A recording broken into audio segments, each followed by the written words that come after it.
Hello বন্ধুরা, কেমন আছেন সবাই? আশা করছি সকলেই ভালো আছেন।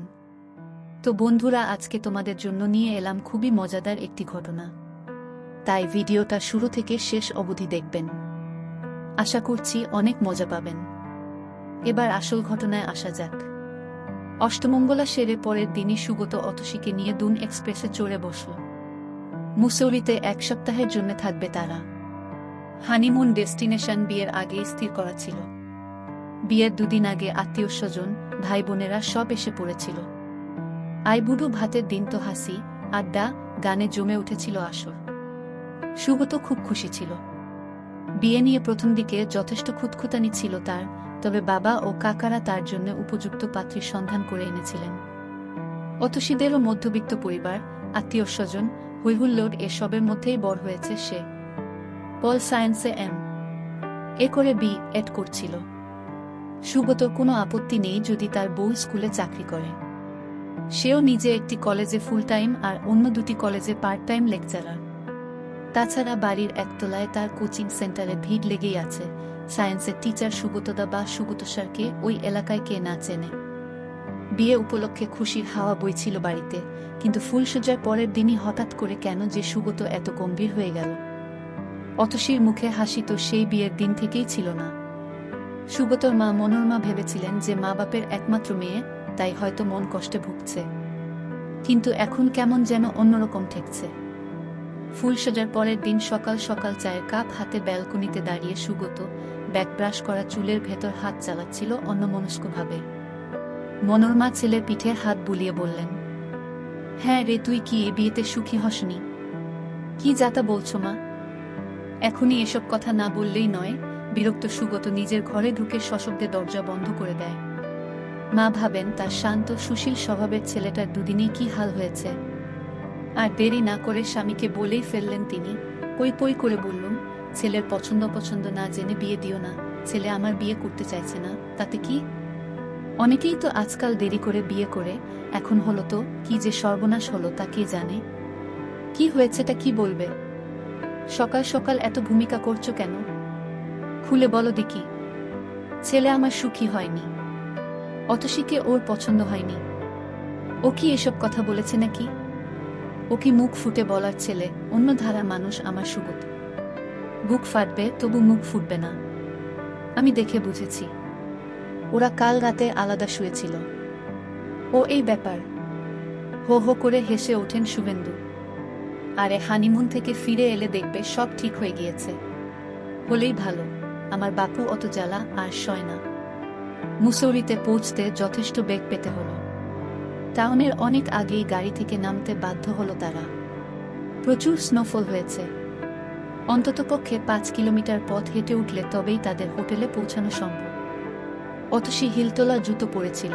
বরফের মধ্যে বারবার তার পা গেঁথে যাচ্ছিল। তার উপর দু পায়ের মোজা ভিজে সপসপে হয়ে গেল। আর হাঁটতে পারছিল না সে। সুগত তাকে জড়িয়ে ধরে নিয়ে গেল খানিকটা পথ। কিন্তু এবার অতসী হার মানল। আর পারছি না, আমি পারছি না। আমার পায়ে কোনো সার নেই। যন্ত্রণা হচ্ছে। সুগত ভয় পেয়ে গেল। এই রে, ফ্রস্ট বাইট হলো নাকি? কোনোমতে একটা ঘোড়াওয়ালাকে ধরে এনে অতসীকে ঘোড়ার পিঠে চাপিয়ে দিয়ে বলল, স্টার্লিং রিসর্ট। খাদের ধার দিয়ে ঘোড়াটা যেভাবে যাচ্ছিল অতসীর বুক টিপ টিপ করতে থাকে।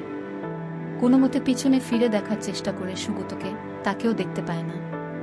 কিছুক্ষণ আগে তো ভারী জুতোর সঙ্গে বরফের চায়ের সংঘর্ষের শব্দ কানে আসছে, কিন্তু এখন তো শুধুমাত্র ঘোড়ার ক্ষীরের শব্দ আর হিমের ঠান্ডা বাতাসের সংসীম শব্দ। তার উপর হাতগুলো কেমন যেন অসাড় হয়ে আসছে। অতসীর চোখ বন্ধ হয়ে আসছিল। ঘোড়াওয়ালা কোলে করে তাকে হোটেলের লবিতে শুইয়ে দেয়। রিসেপশনে অতসী কোনোভাবে তার স্বামীর নাম বলতে পেরেছিল। কোনরকমে তারাই তাকে রুমে পৌঁছে বিছানায় শুইয়ে দিল। তার চোখ বন্ধ হয়ে গেল। প্রায় ফ্রোজেন হয়ে শুয়ে থাকল সে। দুদিন পরে জ্ঞান ফিরল তার। এই দুদিন দুরাত সৌগত ক্রমশ তাকে সুস্থ করার চেষ্টা করে গিয়েছে। হাতে পায়ে গরম তেল মালিশ করেছে, চামচে করে গরম দুধ, ব্র্যান্ডি, ভদকা ইত্যাদি খাওয়াবার চেষ্টা করেছে।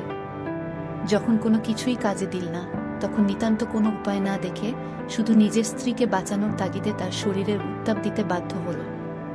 যদিও ঘুম ভাঙতেই অতসী বুঝতে পারল সব, তবুও সে সুব্রতর ওপর রাগ করল না। আফটার অল আমি ওনার বিবাহিতা স্ত্রী, তাছাড়া উনি যা করেছেন আমাকে মৃত্যুর মুখ থেকে ফিরিয়ে আনার জন্যই করেছেন, বরঞ্চ খুব মা হতে থাকুন মানুষটির উপর। তবুও কি কারণে কে জানে, সে ছেলে মানুষের মতন ডুকরে কেঁদে ওঠে। আই অ্যাম সরি অতসী, কোনো উপায় ছিল না, আর ভুলে যেও। ভেবে নিও যেন কিছুই হয়নি, আর কাউকে কিছু জানানোর দরকার নেই। স্নান করব, চোখের জল মুছে শান্ত গলায় বলে অতসী। হ্যাঁ যাও, গিজার অন করেই রেখেছি আমি। বাথরবে নিজেকে অর্ধেকটা ডুবিয়ে দিয়ে আকাশ পাতাল ভাবতে থাকে অতসী। এ বিয়ে সে করতে চায়নি।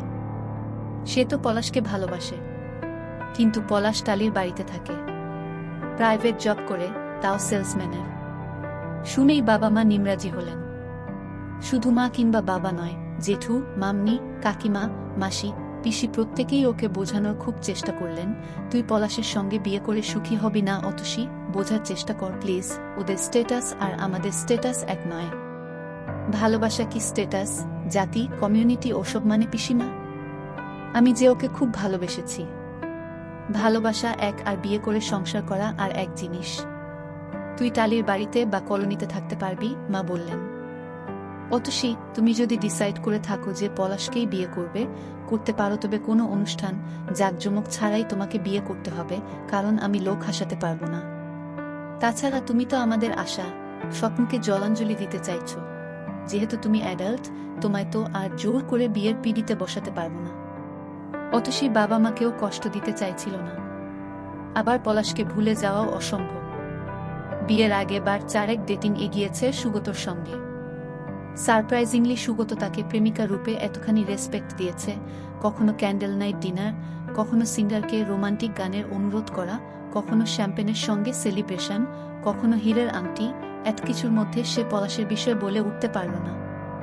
সে যে কি করবে বুঝে উঠতে না উঠতেই বিয়ের ডেট এসে গেল।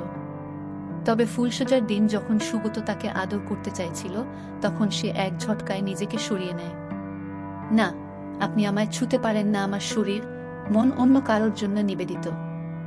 অতি সংকোচ বোধ করে অতসী নিজেকে দোষী মনে হতে থাকে তার। সে কান্নায় ভেঙে পড়েছিল সেদিন। সুগতর কাছেও বিষয়টা এতটাই আকস্মিক ছিল যে সেও বুঝতে পারছিল না যে কি করবে।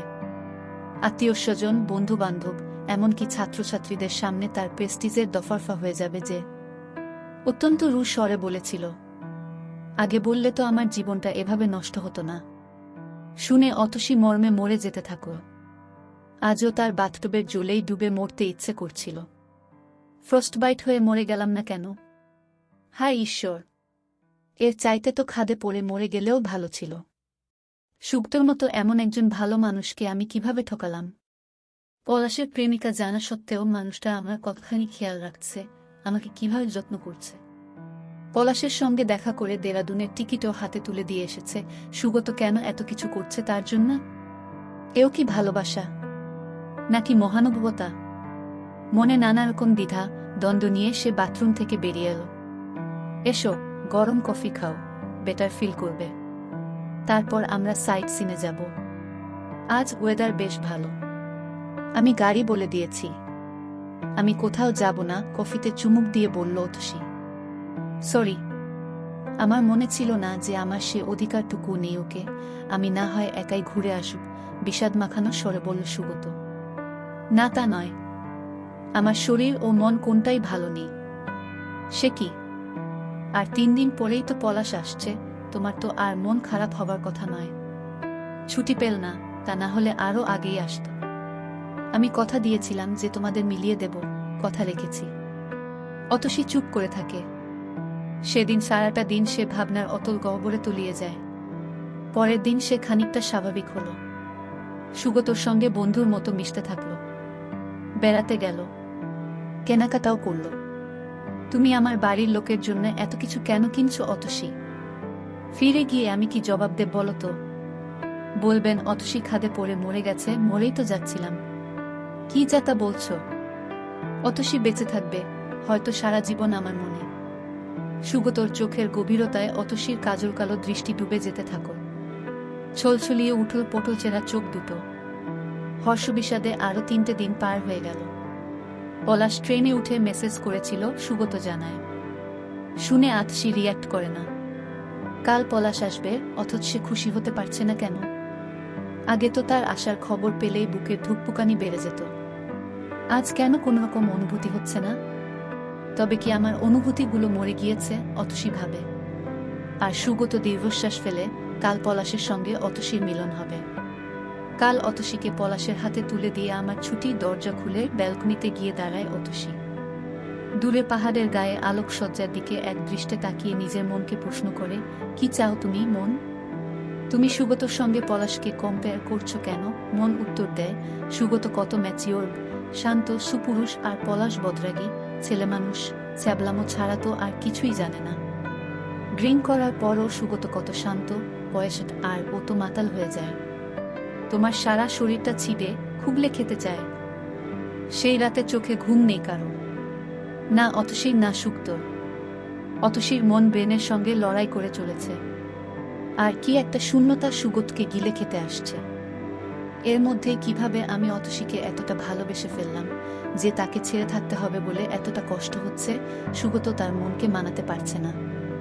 পরের দিন সকাল 10টায় পলাশ এল। অতসী রিসেপশনে নিজের লাগেজ নিয়ে ওয়েট করছিল। একটু দূরত্ব রেখেই দাঁড়িয়েছিল সুগত। চোখে মুখে ক্লান্তির ছাপ স্পষ্ট। পলাশ এসেই অতসীকে কোলে তুলে নিয়ে ঘুরতে লাগল। লাভ ইউ সোনা, লাভ ইউ, লাভ ইউ। আশেপাশের লোকেরা হা করে দেখতে থাকে। অতসী অপ্রস্তুত হয়ে পড়ে। ছাড়ো পলাশ, আমার এখনো ডিভোর্স হয়নি। তাছাড়া এরা সকলেই জানে যে আমি সুগতর স্ত্রী। So what? কে বোঝাবে পলাশকে? সে সুগতর দিকে এগিয়ে যায়, হ্যান্ডশেক করে বলে, এই যে মশাই, আমার জিনিসকে টাচ ফাচ করেননি তো? ইনট্যাক্ট আছে তো? সুগত উত্তর না দিয়ে রুম কি ওর হাতে ধরিয়ে দেয়। ও ধন্যবাদ। পলাশ অতসীর হাত ধরে টানতে টানতে রুমের দিকে নিয়ে যায়। যাবার সময় বারবার অতসী সুগতর দিকে তাকাতে থাকে। সুগত বাইরের দিকে মুখ ঘুরিয়ে রেখেছিল, তবুও তার চোখের কোণে যে জল চিকচিক করছিল তা অতসীর চোখকে ফাঁকি দিতে পারে না। পলাশ যখন অতসীকে বিছানায় ফেলে আদর করতে ব্যস্ত, সেই সময় সুগত ব্যালকনিতে দাঁড়িয়ে হুইস্কির গ্লাস হাতে, উদাস বাউলের মতো। কতক্ষণ এইভাবে কেটে গেল কে জানে। পশ্চিম আকাশে সূর্য যখন ঢলঢল, তখন ডোরবেলটা বেজে ওঠে। চমকে ওঠে সুগত। দরজা খুলতেই অতসী লাগেজ নিয়ে ঢুকে এল। কি হলো? কিছু নিতে ভুলে গেছো নাকি? না, নিজের ভুলটা শুধরে নিতে এলাম। মানে? আমি কি আমার বর্তমান স্বামীর কাছে তার স্ত্রী রূপেই থেকে যেতে পারি? কান্নাবেজা স্বরে বলে অতসী। আর পলাশ? ওকে চলে যেতে বলেছি। ওর সঙ্গে সব সম্পর্ক চুকিয়ে দিয়ে এসেছি আমি। কেন? কি এমন হলো যে? অতসী এগিয়ে এসে সুগতর মুখ নিজের হাত দিয়ে চেপে ধরে। ও আমার অতীত আর তুমিই আমার বর্তমান। কিন্তু ও তোমার প্রেম, আর আমি যে তোমার প্রেম গ্রহণ করো আমায়। অতসী সুগতর বুকে মাথা রাখে। সুগত দু বাহু দিয়ে ওকে জড়িয়ে ধরে। সুগত যে অসম্ভব ব্রড মাইন্ডেড আগেই তার প্রমাণ দিয়েছিল, তাই অতসীকে গ্রহণ করতে ওর কোনো দ্বিধা থাকার কথাই নয়। বন্ধুরা, আজকের ভিডিওতে এখানেই শেষ করলাম। অনেক কষ্ট করে ভিডিওটি আপনাদের জন্য বানিয়েছি। যদি ভিডিওটি আপনাদের ভালো লেগে থাকে তাহলে একটা লাইক করবেন এবং চ্যানেলটি সাবস্ক্রাইব করবেন, এই আশা ব্যক্ত রেখে আপনাদের কাছ থেকে বিদায় নিচ্ছি আমি। দেখা হবে আগামীকালের নতুন কোনো ভিডিওতে। সে পর্যন্ত সবাই ভালো থাকুন, সুস্থ থাকুন। ধন্যবাদ।